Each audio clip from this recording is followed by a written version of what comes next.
আমাকে যখন অ্যাপ্রোচ করা হয়েছিল, of course it was an unfortunate incident, যার জন্য Shubho had to leave the show. ভালোবাসি না বললেও তোমার পাশে থাকার প্রতিজ্ঞা করেছি। বাট আমি একটা 100 এপিসোড পরে এন্ট্রি করছি, সো অলওয়েজ একটা ক্যারেক্টার রেডি হয়ে গেছে। So it was a chance I wanted to take and it's a different experience. Fortunately unfortunately হয়তো হেটার্স কম বলে তারা খুব ভদ্র ভাষায় আমাকে লিখেছে, দাদা আপনি প্লিজ স্বেচ্ছায় যদি পারে ছেড়ে দিন। যারা হয়তো কিছু দিনের জন্য একটু রেগে গেছেন বা অভিমান নিয়েছেন, তারা আশা করছি আরো এই রিসেন্ট টাইমস এর মধ্যে কেমিস্ট্রি হিরোইনের যে অনুযায়ী বাড়তে চলেছে বা আমরা যেটা চেষ্টা করছি সেটা আপনারা স্ক্রিনে দেখুন, আর আপনারা দেখে আমাদের জানান তখন আপনি চান কি আমি স্বেচ্ছায় ছাড়ি কি না ছাড়ি। ভালোবাসা মানে কিছু না চেয়ে নিজের সবটুকু দিয়ে দেয়। এই মুহূর্তে রয়েছে শুধু তোমারই জন্য সেটে, এবং আমাদের সঙ্গে রাহি এবং রাহুল রয়েছে যারা খুব ব্যস্ত, মানে স্ক্রিপ্ট পড়তে ব্যস্ত, যেটা দেখতে পাচ্ছি।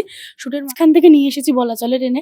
খুবই কি চাপ চলছে নাকি আজকে? হ্যাঁ, প্রচন্ড চাপ চলছে আজকে। তো সারাদিন আমার আর রাহুল মানে স্কেডিউলটা আচ্ছা। যদি দেখা হয় রাহুল রাহি রাহুল রাহি রাহুল রাহি রাহুল রাহি, মানে প্রত্যেকটা সিনে আমরা তো পরপর সিন যাচ্ছে, আর কখনো ভেজা কখনো ড্রাই। তো মাঝখানে অনেক মানে প্রবলেমস, মানে রেডি হতে তো চুল ভিজে গেছে আবার শুকাও, এসব এবং চলছে। আজকে তো এমনিতে বৃষ্টির ওয়েদার, তারপরে দেখছিলাম যে তোমরা ভিজে একটা সিন করে ঢুকছিলে মানে দুপুরবেলার দিকে, তো তারপরে আবার এখানে সিকোয়েন্স হচ্ছে।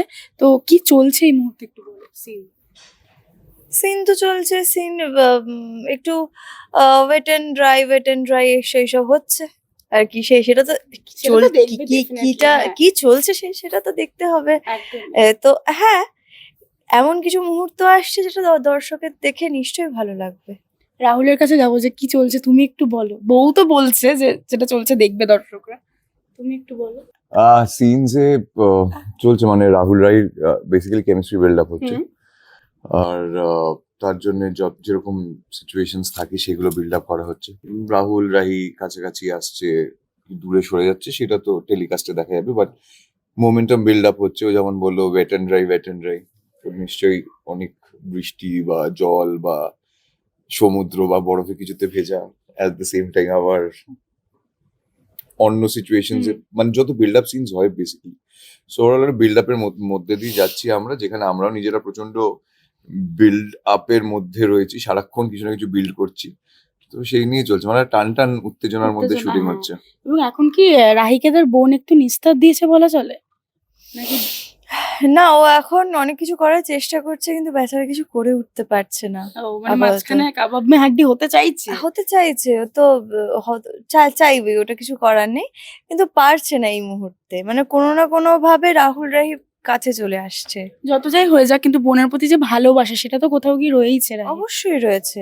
মানে মানে রাহি এমনই একটা চরিত্র যেখানে পরম শত্রু যদি এসে বলে যে আমাকে ক্ষমা করে দাও, তাহলে রাহি তাকে ক্ষমা করে দেবে। নিষ্পাপ। আর দুজনের কেমিস্ট্রিটা বলো কতটা জমেছে, মানে অফ স্ক্রিনে। অফ স্ক্রিনে আমি কি বলবো, এখন অব্দি এত সিন যাচ্ছে যে অফ স্ক্রিনে সময়ই পাওয়া যাচ্ছে না যে সেইভাবে কেমিস্ট্রিটা বা বন্ধুত্বটা মানে জমে আড্ডা বলে। দেওয়া। কিন্তু হ্যাঁ, একটা কথা বলতে পারি, এইটুকু মানে খুব কম দিন হয়েছে আমি ওর সাথে কাজ করছি। তো এই কম দিনের মধ্যে আমার কাজ করে খুব ভালো লেগেছে।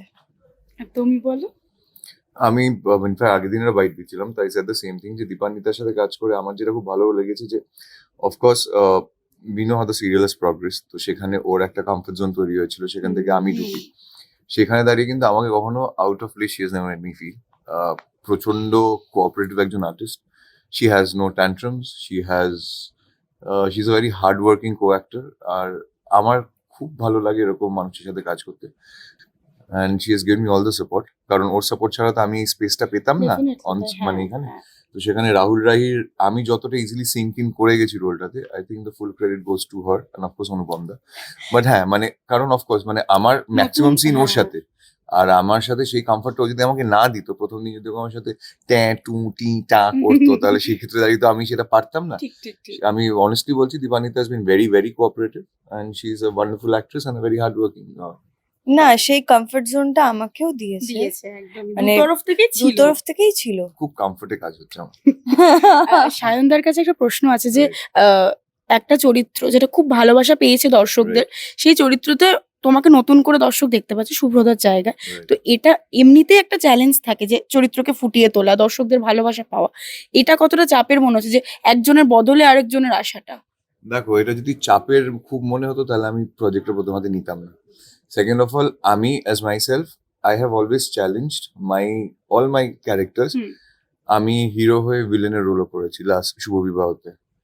আমাকে যখন অ্যাপ্রোচ করা হয়েছিল, of course that was an unfortunate incident, যার জন্য Shubho hmm, had hmm, to hmm, leave hmm, the hmm. Show.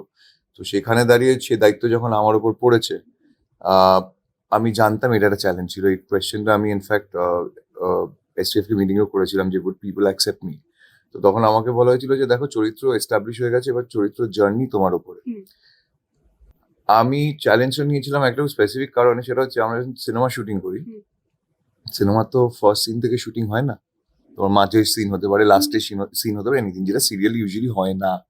আমরা প্রথম থেকে গল্প শুরু করতে করতে এন্ডে যাই। একজন অভিনেতা সেখানে যখন ফ্লেক্সিবিলিটি রাখতে পারে, আমি একটা 100 এপিসোড পরে এন্ট্রি করছি, হুম। সো অলওয়েজ একটা ক্যারেক্টার রেডি হয়ে গেছে। So it was a chance I wanted to take, and it's a different experience.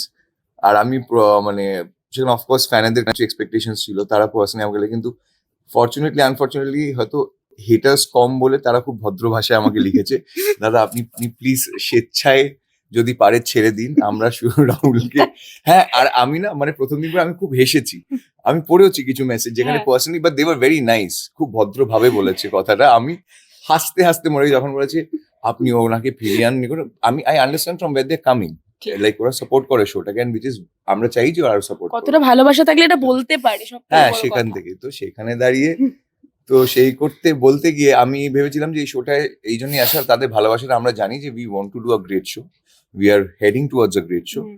R we are sure we will make a successful show. যারা হয়তো কিছু দিনের জন্য একটু রেগে গেছেন বা অভিমান একটু দুঃখ নিয়েছেন, পেয়েছে। হ্যাঁ, তারা আশা করছি আরো এই রিসেন্ট টাইমস এর মধ্যে কেমিস্ট্রি হিরো হিরোইন যে অনুযায়ী বাড়তে চলেছে, বা আমরা যেটা চেষ্টা করছি সেটা আপনারা স্ক্রিনে দেখুন, আর আপনারা দেখে আমাদের জানান তখন আপনি চান কি আমি স্বেচ্ছায় ছাড়ি কি না ছাড়ি। না না না না না না, ঠিক আছে ঠিক আছে, না না, যা হচ্ছে আমার মনে হয় যে সিনস গুলো আসতে চলেছে বা আপনারা যে কেমিস্ট্রিটা দেখতে চলেছেন এরপর, আপনাদের আরো বেশি ভালো লাগবে, আরো বেশি আপনাদের পছন্দ হবে। আর একটাই কথা বলবো যে শিল্পীরা আপনাদের ভালোবাসা ছাড়া কখনো শিল্পী হয়ে উঠতে পারে না। আপনাদের ভালোবাসা ছাড়া আমরা কিচ্ছু না।